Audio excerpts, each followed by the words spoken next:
So wealth can be a gift or it can be a curse. I've said already, who do you think gives away more money, God or Satan? Who do you think gives away more money, God or Satan? Because they each do it, but for a different reason. One for the benefit of, one to the destruction of. And just like other gifts God gives to believers, God apportions these out as He wills. God apportions these gifts out as He wills. 1 Corinthians 12, verse 11 says, "It is the one and only Spirit who distributes all these gifts. He alone decides which gift each person should have." But you see, under the health and wealth gospel, I take that choice away from God, and I decide I'm the one that can be trusted to determine how much money I should have. And I really want wealth. But what if wealth isn't the right gift for you? What if God knows that wealth could hurt you or your spouse or maybe your children after you? God apportions these gifts to you, these tools, if it were, based upon Him knowing you better than you know yourself. And He can be trusted, you can't. He can be trusted to give you the tools that are right for you. The perfect gifts specifically chosen for you. So let me give you an analogy. Let's say that God calls all of us in this church this morning to a spring cleanup day.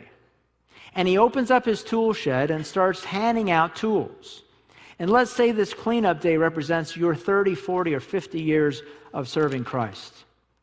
Now in His tool shed, there are brooms and shovels, there are metal rakes and leaf rakes, wheelbarrows, but outside, on a stump outside the tool shed, is this baby. Yeah, a chainsaw. That is some chainsaw. Now men, which would you choose? A wimpy little leaf rake or that baby? You want the chainsaw, right? Why? Because it's loud and it's macho, Or maybe macho's a bit strong, but it is loud. I've often wondered how many fewer chainsaws would they sell if they were silent. Probably half. There's something about grabbing this baby. I can feel it. Guys, can you feel it? You don't do that with a rake. You do that with a chainsaw. And do you ever hear your neighbors when they get their chainsaw out? It's really funny. It should just be that's what you do when you go through a tree. What do you hear? Oh, no.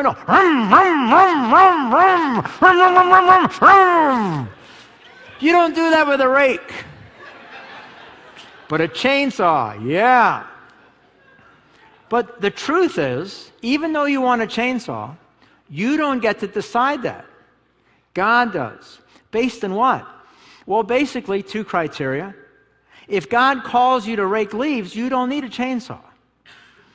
God's calling in your life will, to a large extent, determine if you need a rake or if you need a chainsaw.